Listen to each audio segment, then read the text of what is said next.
Good morning, everyone. It's December 1st, and I'm here. I'm at work, and I'm thankful, and I'm just here to just speak with us for a moment. And I'm going to speak to you about, the fact that first we want to understand that let no one determine your worth.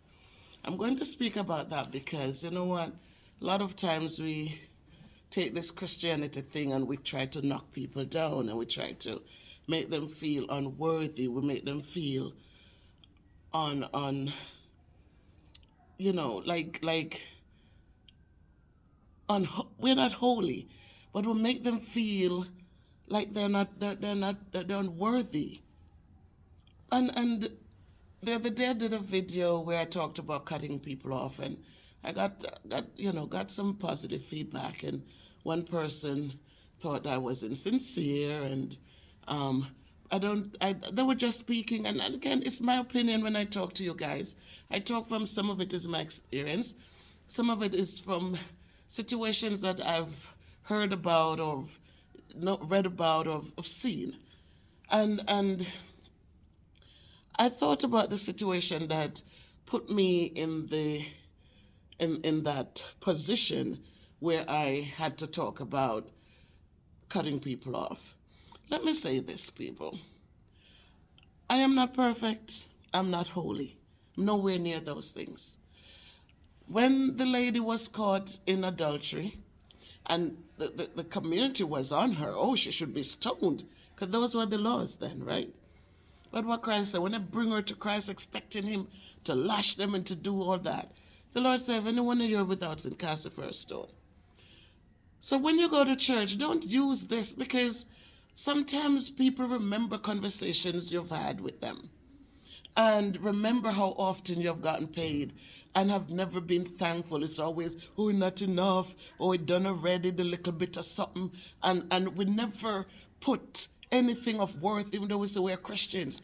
We have never been thankful. We have never gotten a paycheck and said, you know what? I know Sister Grace not working. I know Master Tom not working. Them have nothing. Let me put a little bag together and hand it to them.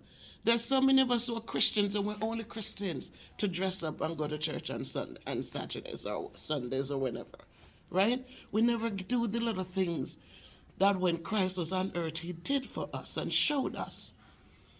My doing for others is from my heart. I don't wait, as they said, a lot of you who are sitting there condemning me and, oh, you're unforgiving and you're cutting people off and you love to cut people off. A lot of you, it's okay when I'm doing for you, but if I'm doing for others, which is a natural thing for me, if I know, I am not stupid. If I know of a situation, I'm not waiting for people to come crawl to my foot to say, oh, I need help. If I know there's a need, I'm going to jump in.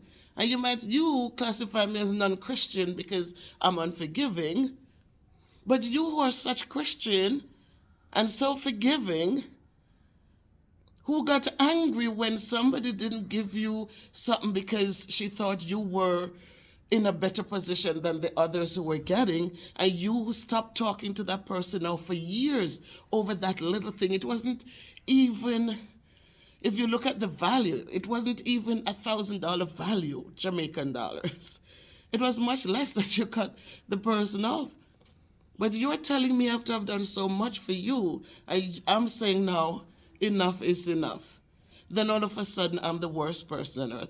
Let's never forget, guys, I'm not holding anything against anybody. I'm not hating anybody. I'm just saying to you people, whether you're Christian or you're non-Christian, you're a human being first. A lot of times things happen, and because in the mornings we get up, we thank God and we ask him to guide our path. A lot of things that you see happen is what God wanted to happen. So I was feeling a little like, oh my God, was that the right thing? Was that, But you know what? I feel triumphant this morning. I feel uplifted. I feel motivated. I feel good. And I'm not going to sit and regret when situations change and you walk away from some people in your life. A lot of times it is the Lord's doing. Because if you ask him to guide your path, and that is something that was in your path, and he moved that something out of your path, don't regret it. And people, please don't judge. I am not perfect. I didn't say I was perfect. I do the best I can do the way I know how to do it. I'm a loving person. I wish all of you well. I want you to do well, but I also want you to be strong. I also want you to know that no one should make you feel compelled or to be under their spell to do their will, even when they're hurting you, even when they're disrespecting you, even when they are never there for you, but every time they open their hands, they're reaching out to you. But when you reach out, I want you to just evaluate. When you need to reach out, are they there for you? Are they telling you, oh, well, because you do for me doesn't mean I must do for you. Other people will do for you. Think about it, people. And you make that decision today. You love yourselves. Get up and move. I just got into work. I haven't even sat down yet. But I just needed to speak this off my mind. I love each and every one of you. I thank you for your support. Let no one determine who you are or how you are. If you have a relationship with God, that's all that matters. You do the good you can do, and you do it without grudge, without malice, without conditions. Do the good you can do. And if you see that somebody's only taking, when I referenced the 10 lepers, the person was quick to say, oh, you don't know why Christ asked about the other 9. Oh, we don't know a lot of things in the Bible, but we put our own spin on it. I think that God is saying to us, when people are good to you, come back and say thank you. Learn to say thank you. If he noticed that 9 didn't come back and he says, were not there 10 of you? Or where are the other 9? Where are the other 9? People, you do your own evaluation. And if you feel like when you're kind to people, that they don't have to do back what you did for them, but they can be there for you when you need somebody to be there. If it's even to listen. I have a friend when we talk, we're talking like for 2 hours. I have my aunt in Jamaica. We talk for 2 hours. My daughter, 3 hours, because they know that's my thing. I'm long-winded. I love to talk, and I talk.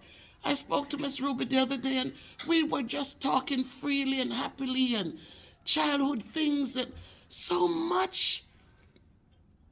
And it makes you feel good. We're not talking about people. We're not putting anybody down. We're just talking.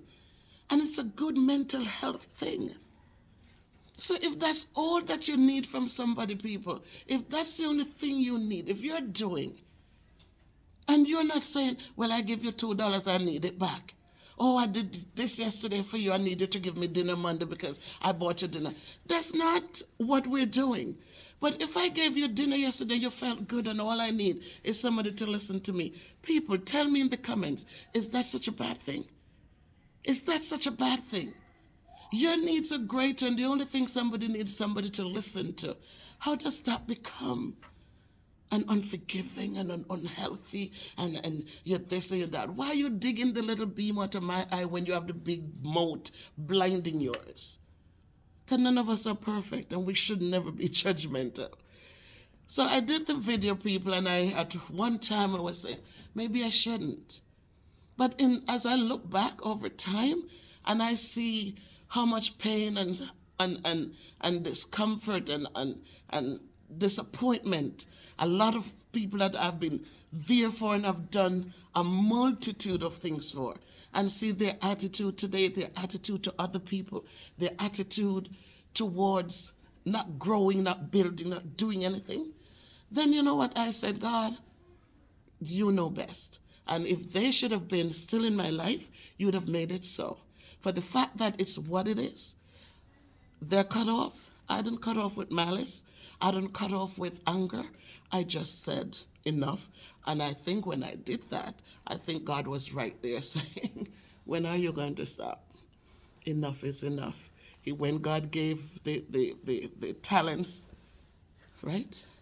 when he gave out those, when the sow and the seeds, right? Some fell different places. When he gave out the talents, the one who got one, he did nothing with it. Did nothing.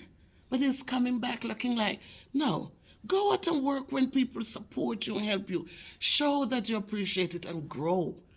Grow, do something with it. Because what God did, he took that talent back and he gave it to the one who went out and did the best with his. That's telling you something. That's telling me something. It says, when people are not striving, when people are only opening their hands and taking, you should move on, people. Cut them off. So listen, no malice, no grudge. I'm not angry today. I feel good. It's the first day of winter. And I'm here. I'm going to get ready for the day. And as we do so, I want you to just love, love, love yourselves. Do not sit and be abused or treated badly because you claim to be a Christian and people should just walk over you. You shouldn't be walked over. You should be loved and appreciated. The powers you extend to people, it should be powers where people grow and build and become stronger, better them. It shouldn't be a constant reaching out and taking and never see your situation to give something back. And then when you decide that enough is enough, then they tell you all sorts of things and put you down and make you feel that you're not a child of God. You are a child of God. Love yourselves today. If you can be good, be careful, but walk good, do good. And see you in the next video.